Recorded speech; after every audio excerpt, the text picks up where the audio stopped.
The Delhi Sultanate. As we have discussed in the last chapter, invasions by Mahmud of Ghazni and Ghori into India ultimately resulted in the establishment of the Delhi Sultanate. 5 different dynasties, the Slave, the Khalji, the Tughlaq, the Sayyids, and the Lodhis are collectively referred to as the Delhi Sultanate. The rulers, termed as sultans, were of Turkish and Afghan origin. Not only did they extend their rule over North India, i.e., Malwa and Gujarat, but they also penetrated into the Deccan and South India. The Sultanate's rule resulted in far-reaching changes in the Indian society, administration, and cultural life. Slave dynasty. Ilbari the Mamluk. Sultans, circa 1206 to 1290 CE. 1. Slave dynasty map. The slave dynasty was also called the Mamluk dynasty. Mamluk was the Arabic word meaning owned, used to distinguish the important Turkish slaves chiefly meant for military service from the lower slaves, who were used as domestic labor or artisans. In fact, 3 dynasties were established during this period. They were, Qutbi dynasty, c. 1206-1211 CE, founded by Qutbuddin Aybak. 2. 3. First Ilbari dynasty, c. 1211-1266 CE, founded by Iltutmish. Second Ilbari dynasty, c. 1266-1290 CE, founded by Balban. Qutbuddin Aybak, c. 1206-10 CE, founder of the slave dynasty, considered by many scholars as the real founder of Muslim rule in India. Qutbuddin Aybak. He was a Turkish slave of Muhammad Ghori, who played an important role in the expansion of the Turkish Sultanate in India after the Battle of Tain and was made the governor of Ghori's Indian possessions. He raised a standing army and established his hold over North India even during the lifetime of Ghori. After the death of Ghori in circa 1206 CE, Tajuddin Yildiz, the ruler of Ghazni, claimed his rule over Delhi, and Nasiruddin Kabacha, the governor of Multan and Uch, aspired for independence. Along with this all, he also had to face many revolts from Rajputs and other Indian chiefs. The successor of Jaishand, Harishchandra, had driven out the Turks from Badayan and Farrukhabad. However, Aybak was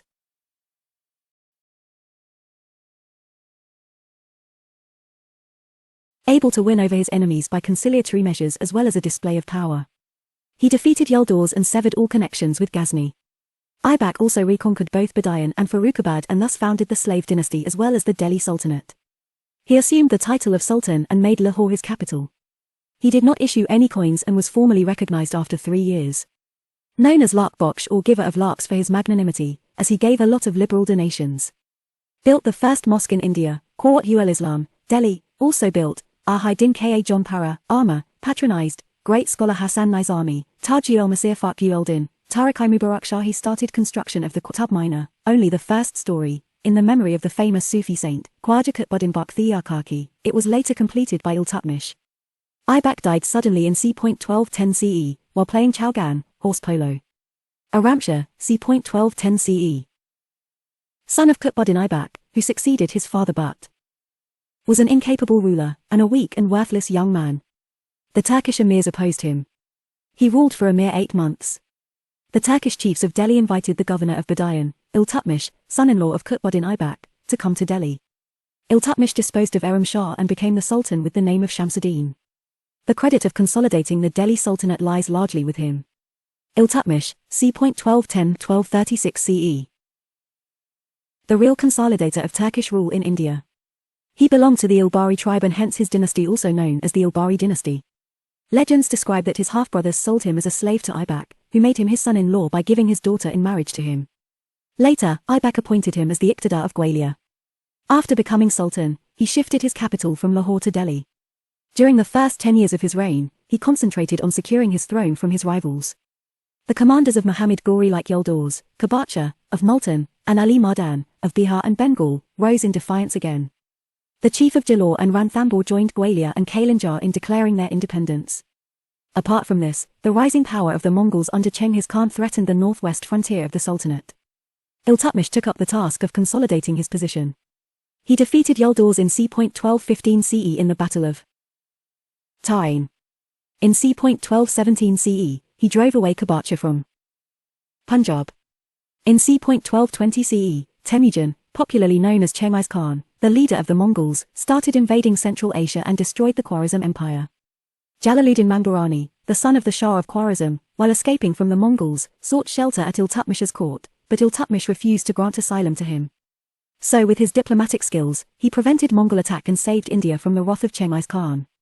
From c. 1225 CE onwards, Iltutmish engaged his armies in suppressing the disturbances in the east.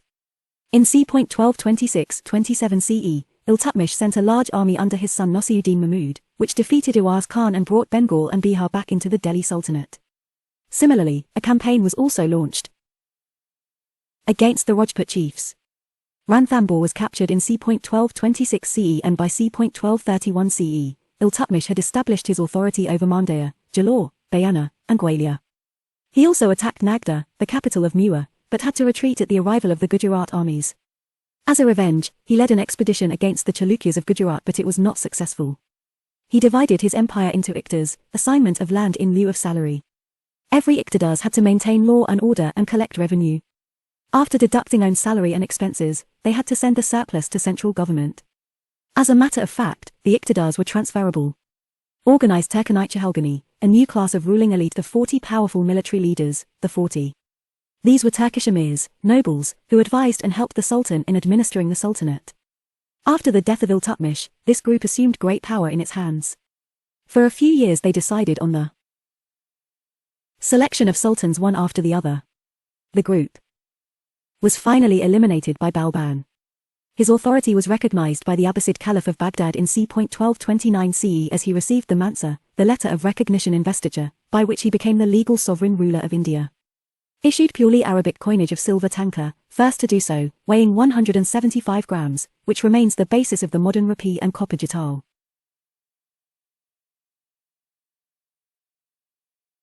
Silver tanka of Iltutmish. Father of tomb building, Sultangarh in Delhi, completed the construction of the Qutb Minar at Delhi, the tallest stone tower in India, 238 feet. Patronized Minhaj Siraj, contemporary historian, who wrote Tahqiq-i-Nazari.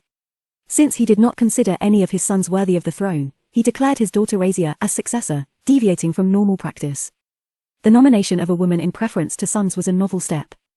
Ruknuddin Firuz Shah, c. 1236 CE, eldest son of Iltutmish who was put on the throne by nobles, took rides on elephants in Delhi distributing gold, and the government was handled by Shah Turkan, originally Turkish-made. When the governor of Multan revolted, Ruknuddin marched to suppress that revolt. Using this opportunity, Razia, with the support of emirs of Delhi, seized the throne of the Delhi Sultanate. Both Firuz Shah and Shah Turkan were put to death. Razia Sultan, c. 1236-1239 CE. First and only female Muslim ruler of medieval India. Discarded female apparel and purdah, she held court with her face unveiled. She began to adorn herself in male attire and rode out in public on an elephant, went for hunting, and led the army. This aroused resentment among the Turkish nobles. Her attempts to create a counter-nobility of non-Turks invited the wrath of the Turkish emirs. They were particularly incensed over her decision to appoint an Abyssinian slave, Malik Jamaluddin Yakut, to important office of the Emir Ayaka, superintendent of royal horses. The recruitment of a few other non-Turks to important posts further inflamed matters. The nobility realized that, though a woman, Razia was not willing to be a puppet in their hands, therefore the nobles started revolting against her in the provinces. The governor of Lahore was first to create trouble but was defeated. In c. 1240 CE, a serious rebellion broke out in Sirhind, Bathinda, under Alchunia, governor. Razia, alongside Yakut, marched against Alchunia, but on the way Turkish followers of Alchunia murdered Yakut and imprisoned Razia. In the meantime, the Turkish nobles put Boron, another son of Iltutmish, on the throne. However, Razia won over her captor, Alchunia, and after marrying him proceeded to Delhi. But she was defeated and killed on the way by Borom Shah. Borom Shah, c. 1240-42 CE, the fall of Razia paved the way for the ascendancy of the 40. In the next few years there ensued a struggle for supremacy between the sultans and the nobles. Initially, the nobles helped Borom to ascend the throne, but gradually these nobles became disordered and constantly bickered among each other. It was during this period of unrest that he was murdered by his own army in c. 1242 CE. Alauddin Masood Shah, c. 1242-46 CE, son of Ruknuddin Firuz Shah and nephew of Razia Sultan. After his predecessor Boron was murdered by the army, the chiefs chose him to become the next ruler. However, he was more of a puppet for the chiefs, was considered incompetent and worthless, and did not actually have much power or influence in the government. Instead, he became infamous for his fondness for entertainment and wine. By c. 1246 CE, the chiefs became upset with his increasing hunger for more power in the government, and replaced him with Nasiruddin Mahmud. Nasiruddin Mahmud, c. 1246-65 CE, grandson of Iltutmish, who was inexperienced and young and had ascended to the throne with the aid of Ulf Khan Balban, member of the Chahalgani, who himself assumed the position of Naib, deputy or regent. To further strengthen his position, he married his daughter to Nasiruddin. The real power during Mahmud's reign lay in the hands of Balban. The growing authority of Balban alienated many of the Turkish chiefs, and with a conspiracy in c. 1250 CE, they ousted Balban from his position and replaced him with Imaduddin Raihan, who was an Indian Muslim, as they could not agree among themselves which Turkish noble should succeed Balban's post. Balban agreed to step aside but carefully built his own group, and within a short span of 1.5 years, won over some of his opponents. In due course of time, Balban was reinstated with even more powers, and he even assumed the royal insignia, the Chhatar. Mahmud died in c. 1265 CE. And according to some historians such as Ibn Battuta and Nizami, Balban poisoned his master Nasiruddin and ascended the throne. Balban, c. 1266-1286 CE. Balban was undoubtedly one of the main architects of the Delhi Sultanate, particularly of its form of government and institutions. He asserted and enhanced the power of the monarchy. According to Balban, the Sultan was God's shadow on earth, Zil-i-Ilahi, and the recipient of divine grace, Nibibat-i-Kudai. He ruled in an autocratic manner and worked hard to elevate the position of the Sultan. Balban's experience as the regent made him understand the problems of Delhi Sultanate. He knew that the real threat to the monarchy was from the nobles called the 40. He was convinced that only by enhancing the power and authority of the monarchy he could solve this problem. He got every member of Iltutmish's family killed and gave a deadly blow to Chahalgani.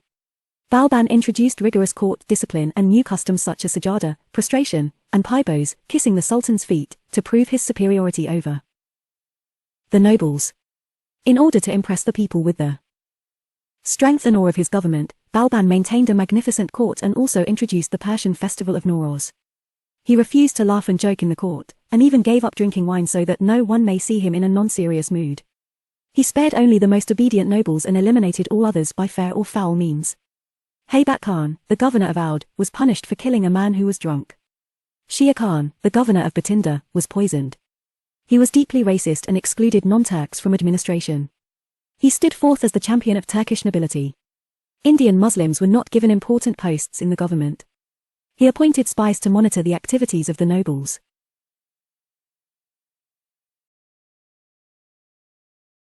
When Balban became the Sultan, his position was not secure.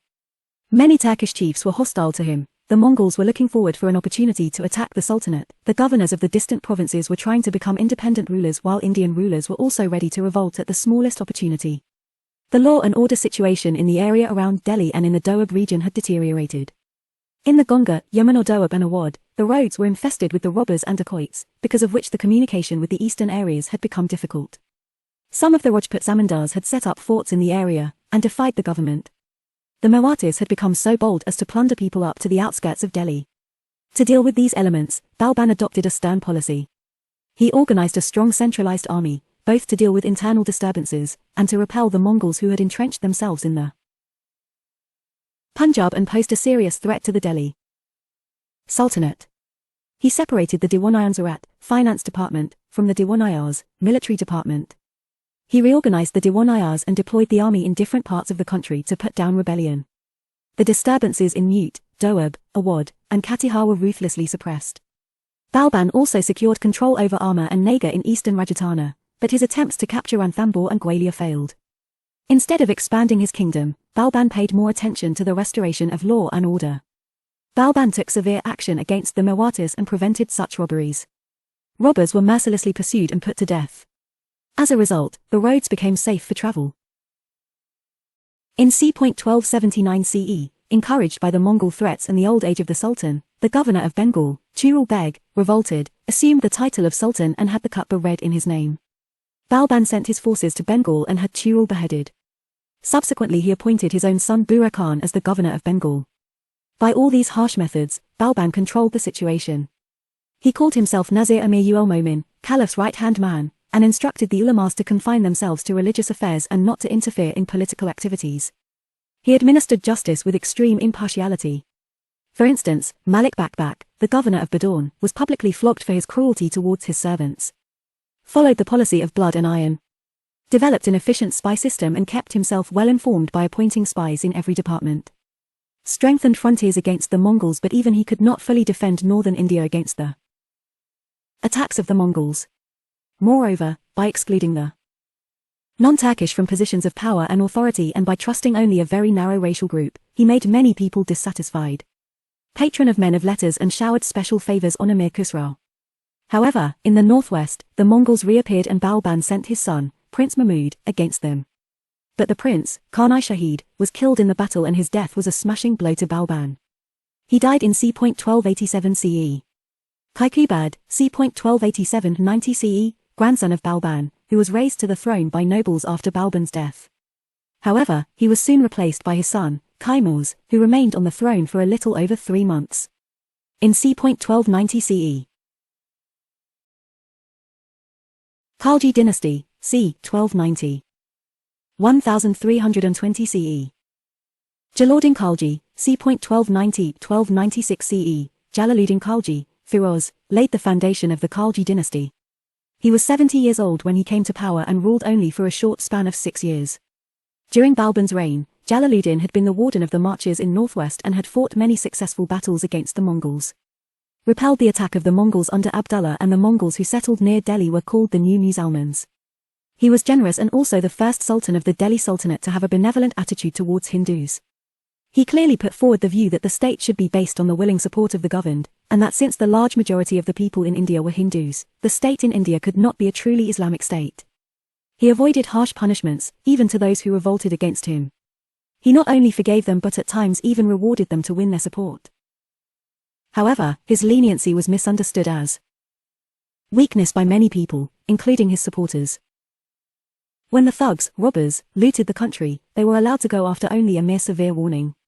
Jalaluddin tried to win the goodwill of the nobility by adopting policy of tolerance.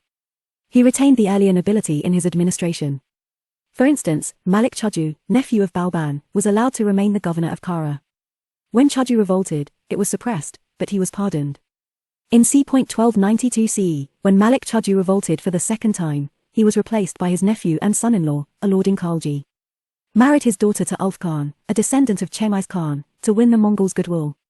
During his reign in c. 1294 CE, Devagiri was invaded by Alauddin Khalji, Ali Gershap. During the reception there in July circa 1296 CE, Alauddin Khalji treacherously murdered his father-in-law Jalaluddin Khalji near Kara and usurped the throne of Delhi. He proclaimed himself sultan by winning over the nobles and soldiers to his side by lavish use of gold, accumulated from Devagiri.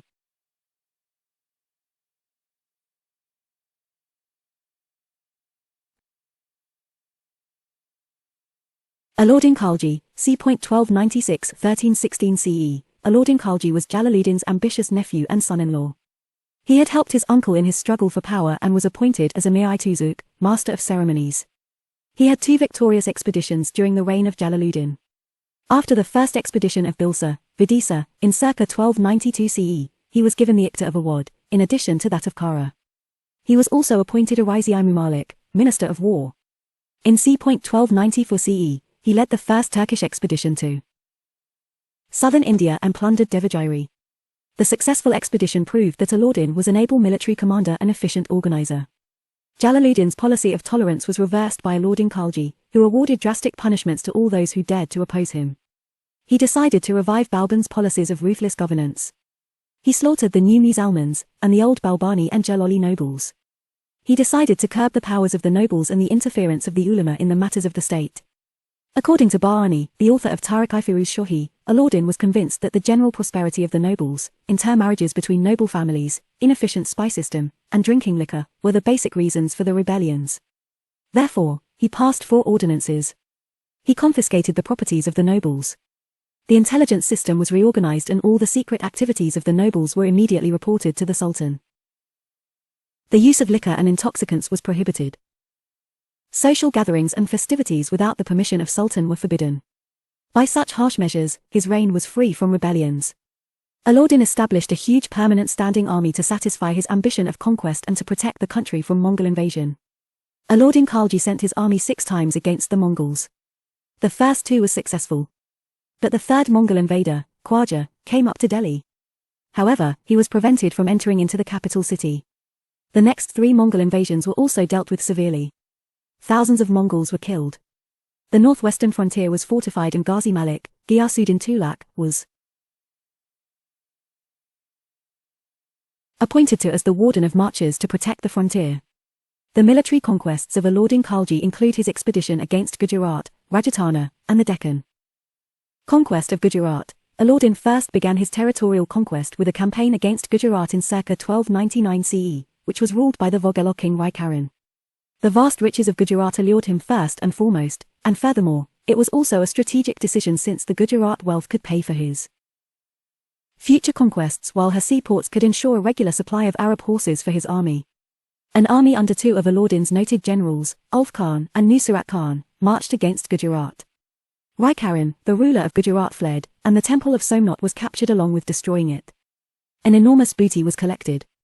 Even the wealthy Muslim merchants were not spared. Alauddin married the Raja's wife Kamla Bai and acquired Malik Kafur, an eunuch and great military general who later led the Khalji dynasty invasions to South India. Conquest of Rajasthan. After the annexation of Gujarat, Alauddin turned his attention towards Rajasthan. Ranthambore. It was reputed to be the strongest fort of Rajasthan and had earlier defied Jalaluddin Khalji. The capture of Ranthambore was necessary to break the power and morale of the Rajputs. Hence, it was his first target. The immediate cause of attack was that the ruler of Ranthambore, Hamodeva, gave shelter to 2 rebellious Mongol soldiers and refused to hand over them to the Khalji ruler. Hence an offensive was launched against Ranthambore. To begin with, the Khalji forces suffered losses. Nusrat Khan even lost his life. Finally, Alauddin himself had to come on the battlefield. However, in circa 1301 CE, the fort fell to Alauddin.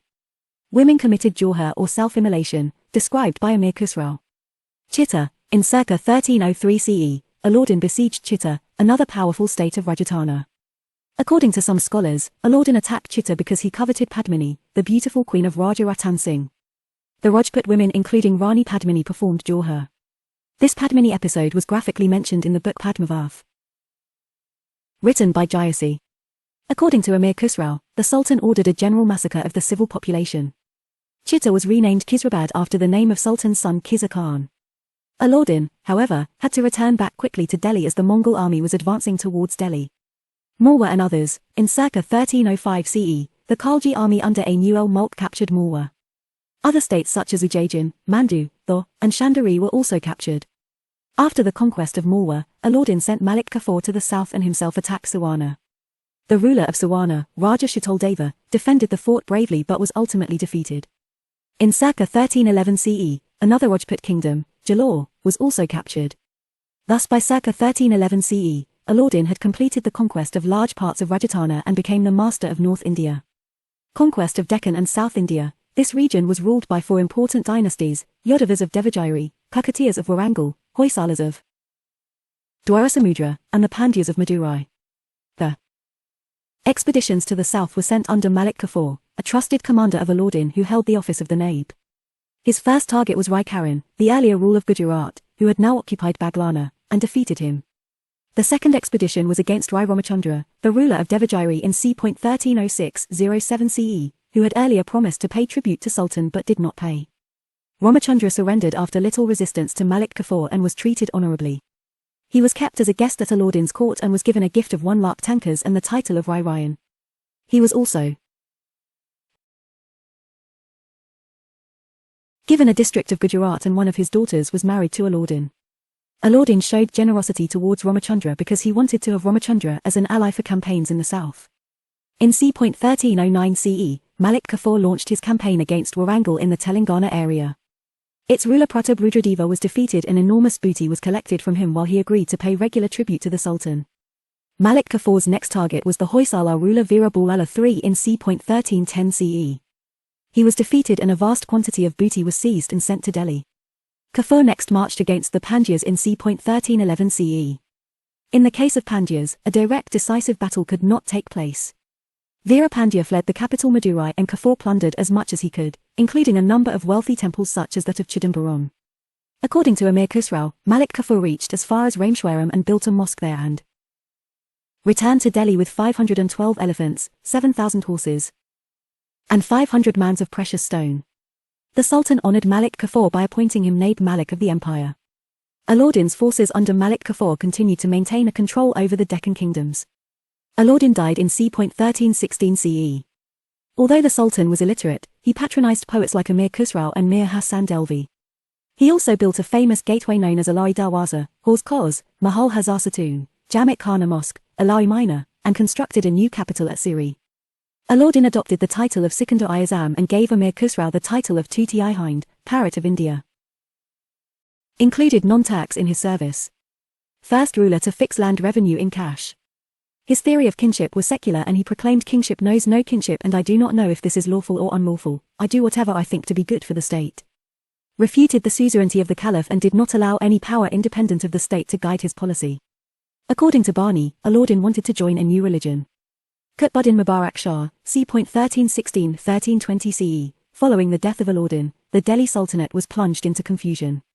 Malik Kafur sat on the throne for a few days, only to be deposed by Qutbuddin Mubarak Shah, one of the sons of Alauddin, who escaped the praying eyes of Malik Kafur. Declared himself caliph and took title of Ul-Wazik Billah. Cancelled all harsh regulations of his father. Although able to crush many revolts of his reign, he was not able to run the administration smoothly. 4.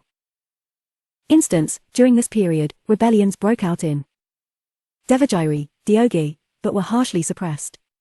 Qutbuddin Mubarak Shah was soon murdered and Khusrau ascended the throne. Nasiruddin Khusrau Shah, c. 1320 CE, killed Mubarak Shah, however, did not last long on the throne as some dissatisfied officers, led by Ghazi Malik, the governor of Deepalpur, killed Khusru Shah and ascended the throne of Delhi under the title of Ghiyasuddin Tughlaq in c. 1320 CE. Only Hindu convert to sit on the throne of Delhi. Thus, only 4 years after the death of Alauddin, the Khalji dynasty came to end and power passed into the hands of the Tughlaqs. A. B. I. 2. 3, 4. Administration of Alauddin Khalji. Military reforms. Alauddin was the first sultan to have a large permanent standing army and paid them in cash from the royal treasury. He imported horses and according to historian Ferishta, he recruited 475,000 cavalrymen. An innovative chera and dar system was introduced by him wherein the chera, detailed description of each soldier, and dar, branding of horses, was maintained. In order to ensure maximum efficiency, a strict review of the army from time to time was carried out. Market reforms. Alauddin's measures to control the markets and price regulations were one of the most important policy initiatives of his reign and he is noted in history for the same. Since Alauddin wanted to maintain a large army, he therefore lowered and fixed the price of the commodities of daily use. Alauddin Khalji established 4 separate markets in Delhi: grain market, Mandi, for grain; cloth and groceries market, Sarai Adl, for cloth, sugar, dried fruits, butter, and oil; market for horses, slaves, cattle, etc. Market for miscellaneous commodities. To ensure implementation, each market was under the control of a superintendent called Shana-i Mandi who was assisted by an intelligence officer.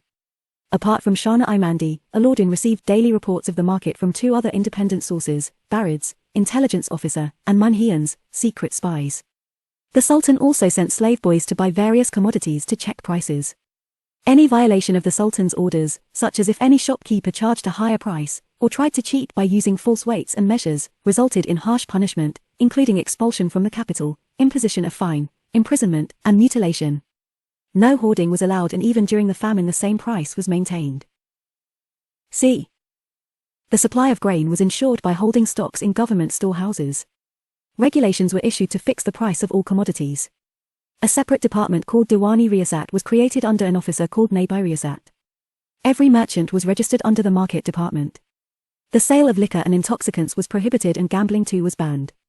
Land Revenue Administration. Alauddin Khalji was the first sultan of Delhi who ordered for the measurement of land. Even the big landlords could not escape from paying land tax. Land revenue was collected in cash in order to enable the sultan to pay the soldiers in cash. The state officials measured the cultivated land and fixed land revenue accordingly. Biswa was the standard unit of measurement. State demand was 1/5 of the produce and along with it house tax, grahi, and pasture tax, shori, were imposed, but Kismat Akuti, Hetman Cess, was abolished. His land revenue reforms provided a basis for the future reforms of Shir Shah and Akbar. He centralized administration and even confiscated religious endowments and free lands, Inam and Waqt. Tughlaq dynasty. c. 1320-1414 CE, dynasty of Corona tax. The Tulaks were also known as the Korona Turks, as the father of Ghazi Malik was a Korona Turk in origin. Tulak dynasty map. Ghiyasuddin Tulak, c. 1320-25 CE, founder of the Tulak dynasty and the first sultan to take the title of Ghazi, slayer of infidels. First sultan to start irrigation works. Built a strong fort called Tulakabad near Delhi. Dispatched his son, Jauna Khan Muhammad bin Tulak, to re-establish authority in Warangal, Kakatiyas, and Madurai, Pandayas. Had a troublesome relationship with the Sufi saint, Sheikh Nizamuddin Aulia. Died due to the collapse of a wooden structure. Some scholars like Ibn Battuta believe that his death was an act of sabotage orchestrated by his son Jauna Khan. 2. Muhammad bin Tulak Jauna Khan, c. 1325-51 CE. He is considered an ill-fated idealist owing to his ambitious schemes and novel experiments, which ended in miserable failures because they were all far ahead of their time. Ziauddin Bani mentions his 5 experiments campaigns. Transferred his capital from Delhi to Devagiri, Daulatabad, to have better administration, and forcibly moved the entire population to the new capital. But the capital shifted back to Delhi after 2 years because of the lack of water supply in Daulatabad. The distance between these two places was more than 1,500 kilometers and many people died during the rigorous journey in the summer. Daulatabad Fort. After repulsing an attack of Mongols, he planned to occupy Khorasan and Iraq. For this, he 4 v.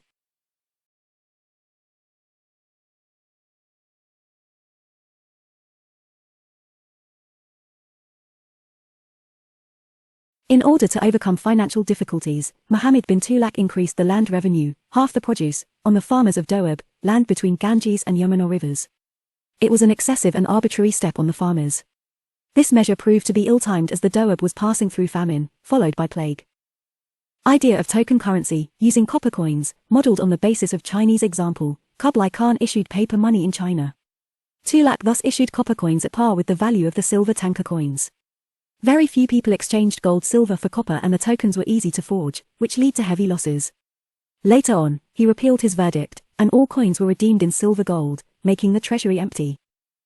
His Karakil expedition, Kumain Hills, met with several setbacks. He was the only Delhi Sultan who had received a comprehensive literary, religious, and philosophical education.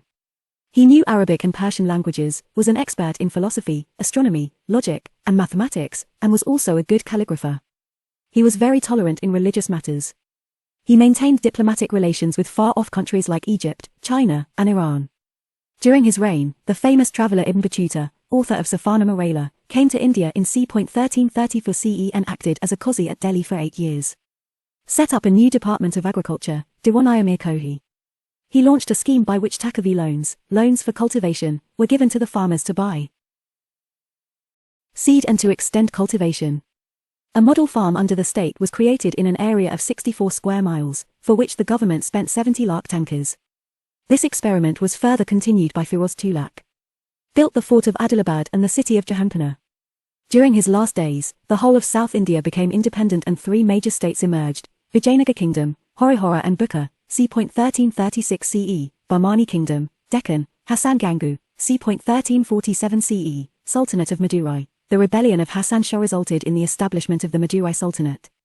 Along with southern states, the governors of Oudh, Multan, and Sindh revolted against the authority of Muhammad bin Tulak. In Gujarat, Tagi rose in revolt against the Sultan who spent nearly 3 years in chasing him. Muhammad bin Tulak's health became worse and he died in c. 1351 CE. According to Borjuani, the Sultan was freed from his people and the people from the Sultan. According to Bahani, Muhammad bin Tulak was a mixture of opposites. His reign marked the beginning of the process of its decline. Firoz Shah Tulak, c. 1351-1388 CE, he had the unique distinction of being chosen as Sultan by the nobles. So, his policy aimed to appease the nobles, the army, and theologians. He appointed Karnai Jahan Makbul, a Telugu Brahmin convert, as Wazir, Prime Minister. The Wazir helped the Sultan in his administration and maintained the prestige of the Sultanate during this period. After his accession, Firoz had to face the problem of preventing the disintegration of the Delhi Sultanate. Instead of reasserting his authority over the Deccan and South India, he tried to safeguard his authority over North India. He led 2 unsuccessful campaigns to Bengal, which, as a result, became free from the control of Delhi Sultanate. Firoz led a campaign against Jajnagar, modern Orissa. He returned with rich booty acquired from temples such as the Puri Jagannath Temple. He marched against Nagakot and made its ruler pay him tributes. During this campaign, the Sultan collected 1,300 Sanskrit manuscripts from the Jwalamukhi Temple library and got them translated into Persian by Arizuddin Khan Dalai Firuz Shahi. Firoz next marched against Thatta in the Sindh region and crushed a rebellion there. He strictly followed the advice of the ulamas in running the administration. As per the Islamic law, he levied the taxes. Jizya was strictly imposed on non-Muslims. He treated Hindus as second-grade citizens and adopted a very harsh attitude towards them. For instance, a Brahmin was burnt publicly for questioning the Quran.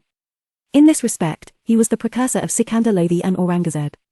The special tax on 28 items was abolished by him since they were against Islamic law. He also prohibited Muslim women from going to worship at the grave of saints and also persecuted a number of heretical Muslim sects, Shia Muslims and Sufis. Had great regard for Caliph of Egypt and styled himself as his deputy and twice received robes of honor from him. He not only revived the Iqtidari system but also made it hereditary. Soldiers were given land assignments, Jagir system, and even their recruitment was made hereditary. He was the first sultan to impose shab, irrigation tax. But at the same time, he built number of canals and also set up a separate department of public works. Sirsa to Hansi Sutlej to Hansi, longest canal, about 200 kilometers, Yamuna to Hisar. During his reign there were about 1,200 fruit gardens in and around Delhi yielding good revenue. Karaj, 10% of produce zakat, arms for Muslims Kams, 20% spoils of war introduced 2 new coins, Adar, 50% jital, and Bich, 23% jital. He also developed royal factories called karkhanas in which thousands of slaves were employed, organized under the Diwan-i Bandigan, Department of Slaves. The officer in charge was the Wakil Idar. He increased the number of slaves by capturing the defeated soldiers and young persons. About 300 new towns were built during his reign. The famous among them was Firozad near Red Fort in Delhi, now called Firoz Shah Kotla, Hisar, Jaunpur, considered the Shiraz of the East. Tomb of Firuz Shah Tulak, Horse Cause. Old monuments like the Jama Masjid and the Qutb Minar, which was struck by lightning, and the 4th story was subsequently replaced by 2 smaller ones, were repaired. Ashokan pillars from Tapara and Meerut were brought to Delhi. A new department called Diwan-i Khairat, Department of Charity, was created to take care of orphans and widows. Free hospitals like Darul-Shafa and marriage bureaus for poor Muslims were also established. Firoz patronized scholars like Bahani, famous historian who wrote Tarikh-i Firoz Shah and Fatwa-i Jahandari, and Khwaja Abdul Malik Islami, who wrote Futuh Sulatin. He himself wrote the Futuhat-i Firoz Shahi. When Firoz Shah Tulaz died in c. 1388 CE, the struggle for power between the Sultan and the nobles.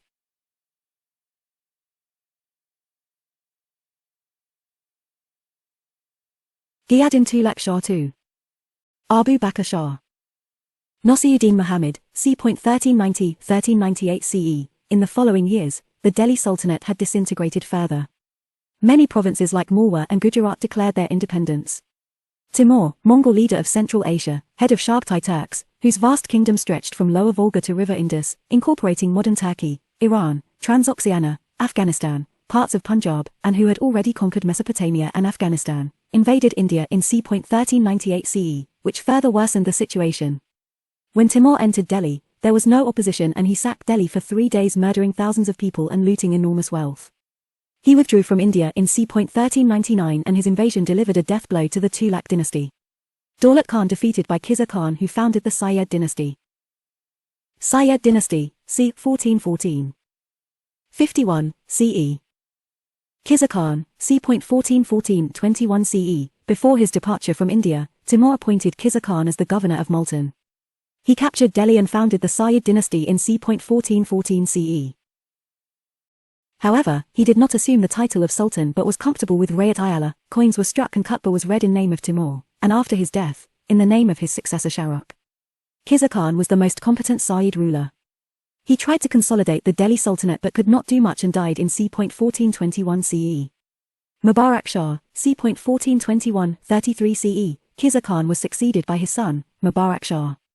Muhammad Shah, c. 1434-43 CE. He was always busy acting against conspirators and gradually lost control over his nobles.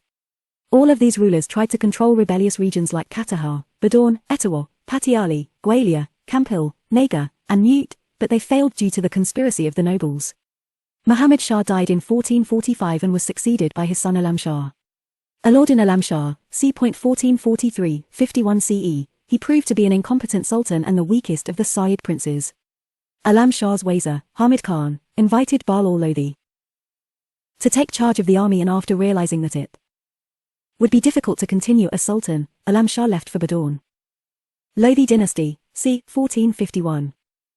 1526 CE.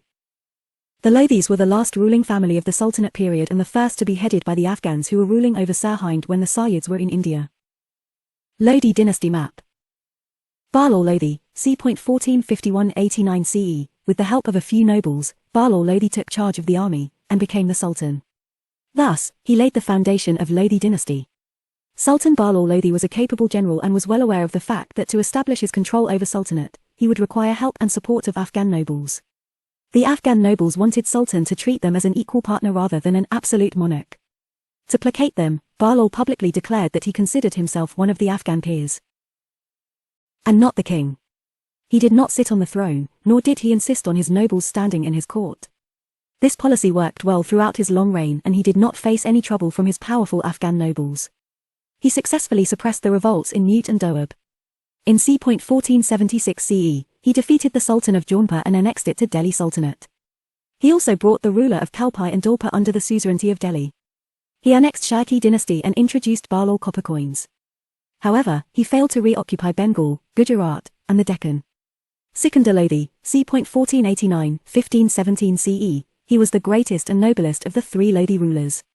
His mother was a Hindu and his real name was Nizam Khan.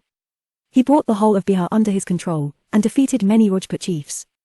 He attacked Bengal and forced its ruler to conclude a treaty with him, and extended his empire from the Punjab to Bihar including Dolpa, Narwar, and some parts of the Kingdom of Gwalior and Nagar. He was a good administrator.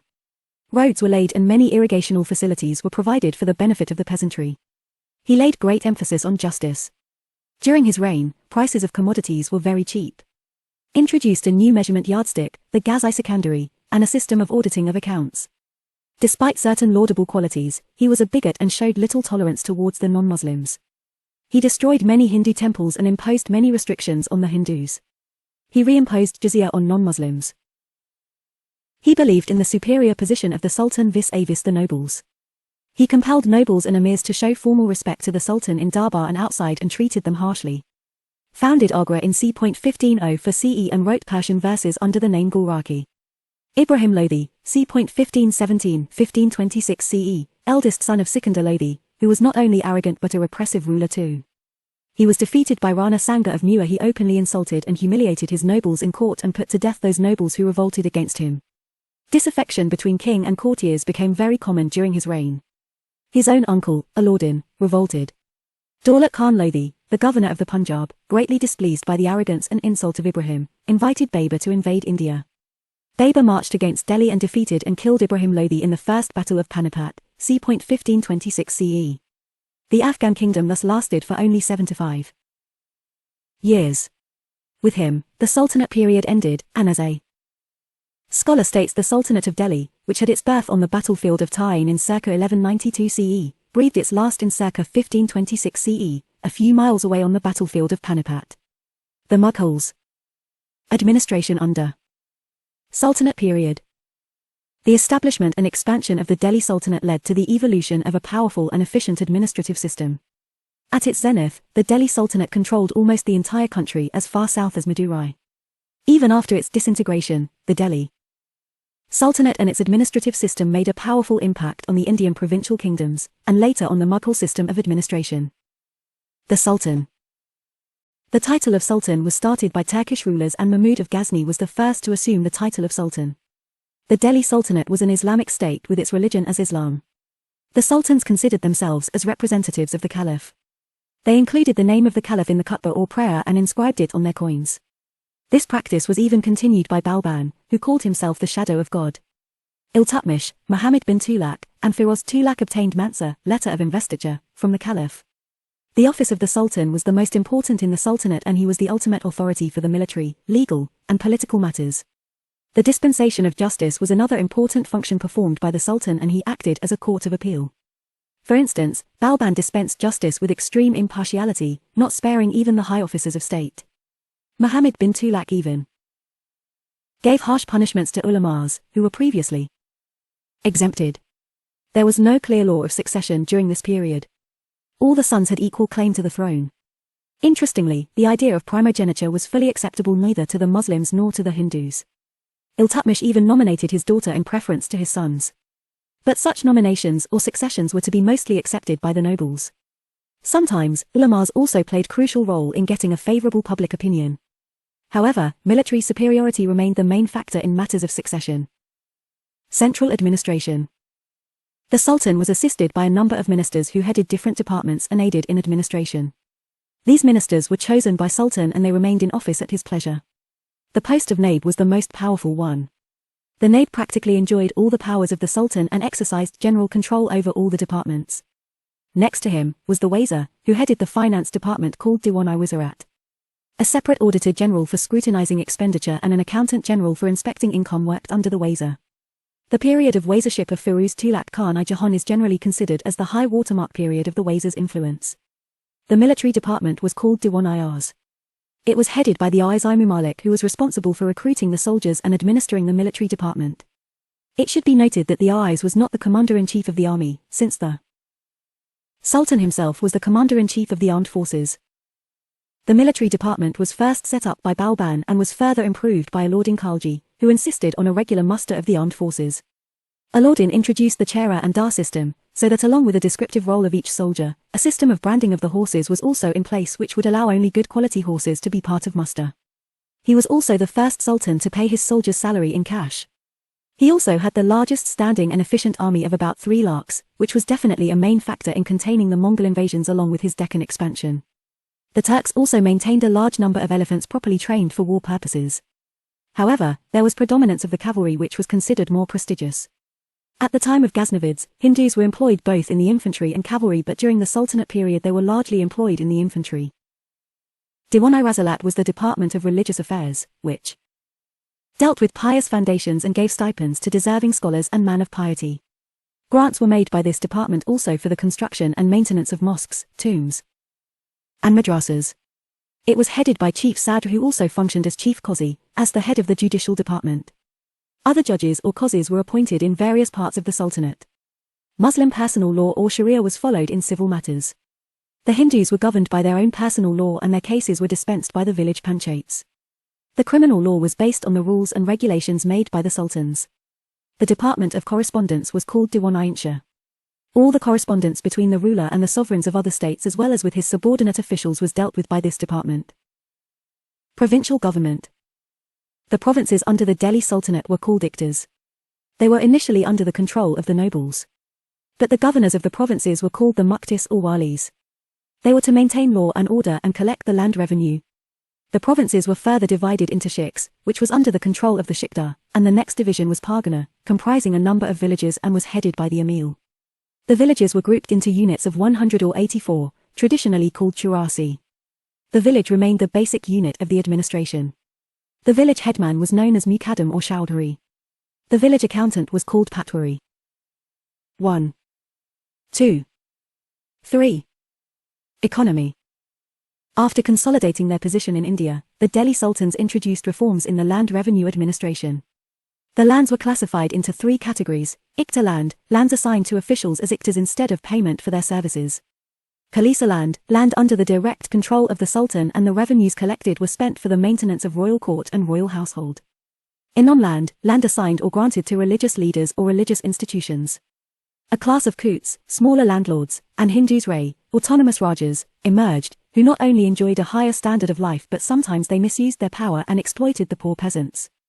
Stern actions taken against them by Alauddin Khalji. However, the general peasantry paid 1/3 of their produce as land revenue, and sometimes even 1/2 of the produce. They also paid other taxes and always led a hand-to-mouth living.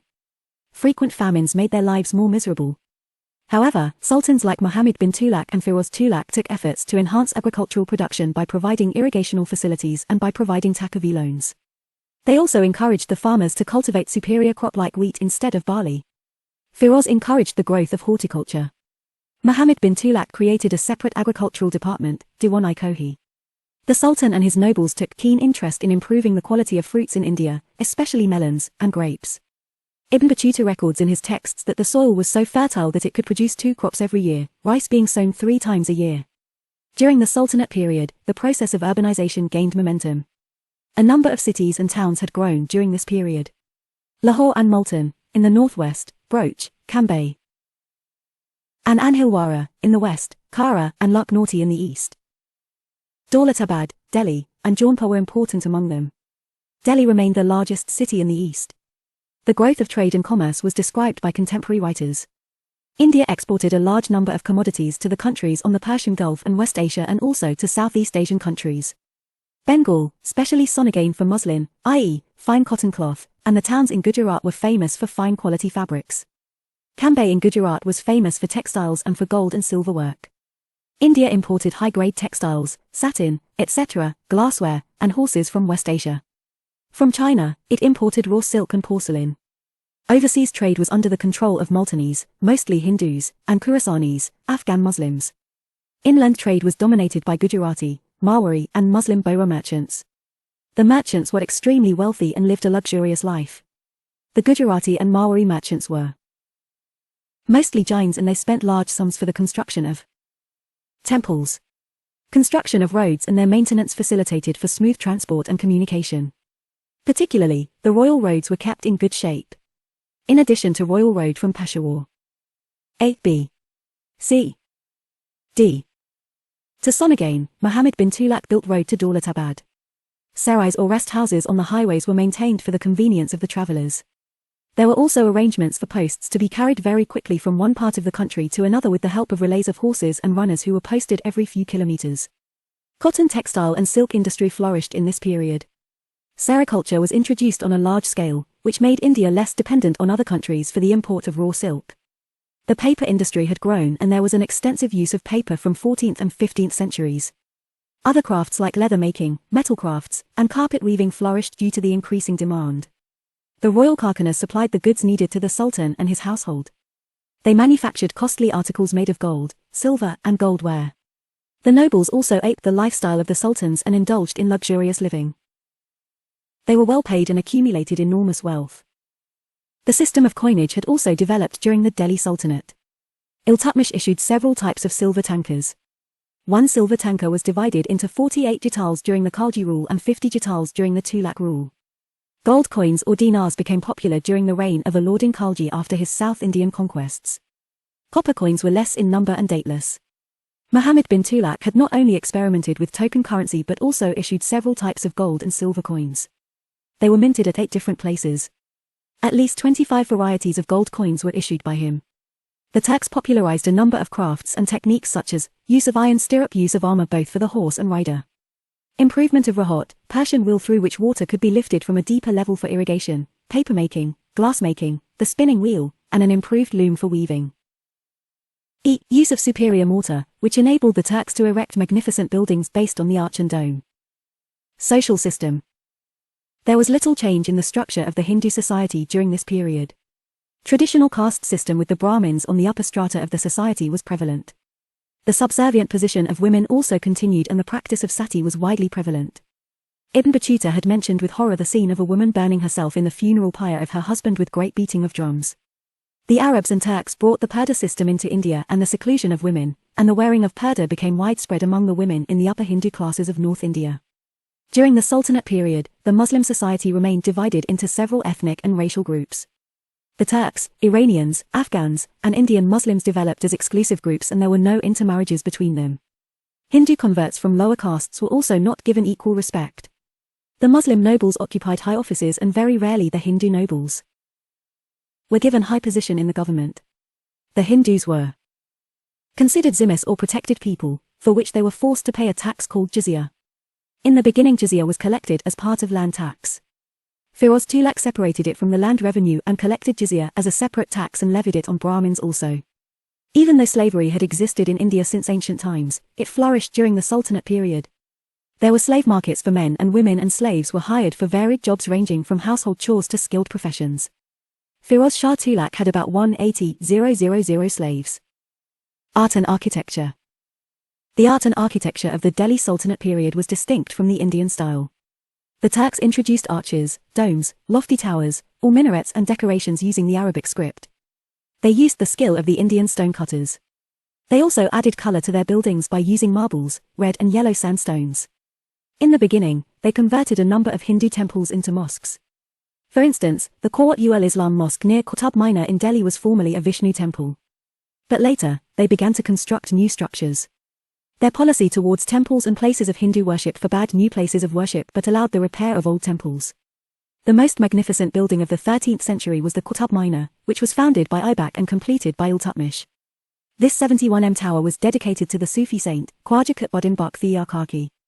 The balconies of this tower were projected from the main building and it was the proof of the architectural skills of that period. Later, Alauddin Khalji added an entrance to the Qutb Minar called Alai Darwaza. The dome of this arch was built on scientific lines. Quwwat-ul-Islam Mosque, Qutb Minar, Alai Darwaza. The buildings of the Tughlaq period were constructed by combining arch and dome. They also used the cheaper and easily available grey colour stones. The palace complex called Tughlaqabad with its beautiful lake was built during the period of Ghiyasuddin Tughlaq. Muhammad bin Tughlaq built the tomb of Ghiyasuddin on a high platform. The Kotla fort at Delhi was the creation of Firoz Tughlaq. The Lodhi Garden in Delhi is an example of the architecture of the Lodhis. Music. New musical instruments such as the sarangi and the rabab were introduced during this period. Amir Khusrau introduced many new ragas such as Gora and Sanan. He evolved a new style of light music known as Qawwalis by blending the Hindu and Iranian systems. The invention of sitar is also attributed to him. The Indian classical work, Ragadarpan, was translated into Persian during the reign of Firoz Tughlaq. Pir Bodhan, a Sufi saint, was one of the great musicians of this period. Raja Man Singh of Gwalior was a great lover of music. He encouraged the composition of a great musical work called Manqur-Tuhul. Literature. The Delhi Sultans patronized learning and literature. Many of them had great love for Arabic and Persian literature. Learned men came from Persia and Persian language got encouragement from the rulers. Besides theology and poetry, the writing of history was also encouraged. Some of the sultans had their own court historians. The most famous historians of this period were Hassan Nizami, Minhaj as-Siraj, Ziauddin Bahani, and Shams Siraj Afif. Barani's Tariq-i-Firoz Shahi contains the history of Tughlaq dynasty. Minhaj as-Siraj wrote Tabaqat-i-Nazari, a general history of Muslim dynasties up to c. 1260 CE. Amir Khusrau, c. 1252-1325 CE, was the most famous Persian writer of this period. He wrote a number of poems. He experimented with several poetical forms and created a new style of Persian poetry called Sabaq-i-Hind or the Indian style. He also wrote some Hindi verses. Amir Khusrau's Khazan-ul-Futuh speaks about Alauddin's conquests. His famous work, the Tughlaq-Nama, deals with the rise of Ghiyasuddin Tughlaq. Sanskrit and Persian functioned as link languages in the Delhi Sultanate. Zia-Naqshbandi was the first to translate Sanskrit stories into Persian. The book Tutunama or the Book of the Parrot became popular and was translated into Turkish and later into many European languages. The famous Rajataranjani written by Kalhana belonged to the period of Zain-ul-Abidin, the ruler of Kashmir. Many Sanskrit works on medicine and music were translated into Persian. In Arabic, Al-Bayuni's Kitab-ul-Hind is the most famous work. Regional languages also developed during this period. Chand Bardai was the famous Hindi poet of this period. Bengali literature had also developed and Nusrat Shah patronized the translation of Mahabharata into Bengali. Concept term meaning purpose remarks A. Majlis-i-Qawwat council of friends and trusted officers who advised the Sultan, though their advice was not binding. B. Amir's Chahalgani nobles group of 40 dominant during Iltutmish's reign, Balban crushed their power. C. Diwan-i-Wizrat finance department headed by Wazir the Tughlaq period were the heydays of the Wizarate. D. Mustafi-i Mamalik Auditor General, responsible for state expenditure. In charge of accounts and receipts. E. Khazin Treasurer F. Ba-i-Khaz the space where the Sultan received all his courtiers including Khans, Maliks G. Ba-i-Am the place where the Sultan tried cases, received petitions, and complaints from people H. Amir-i-Bear Controller of Boats I. Mutasib Officer who kept strict watch over conduct of people J. Diwan-i-Shtilkak Department of Charity and Mint. K. Amir-i-Hakib Barbek Master of Ceremonies. L. Wakil-i-Dar managed royal household. M. Zawabit state laws. N. Jahandari laws made by sultans. O. Ketbatai without separating anything, land revenue on basis of standing crop. P. Lankbatai without separating grain from chaff. Q. Razbatai after separating grain from chaff. R. Masahat on the basis of measurement of land. S. Umara plural of emirs, emir means nobles or ruling. 1. A.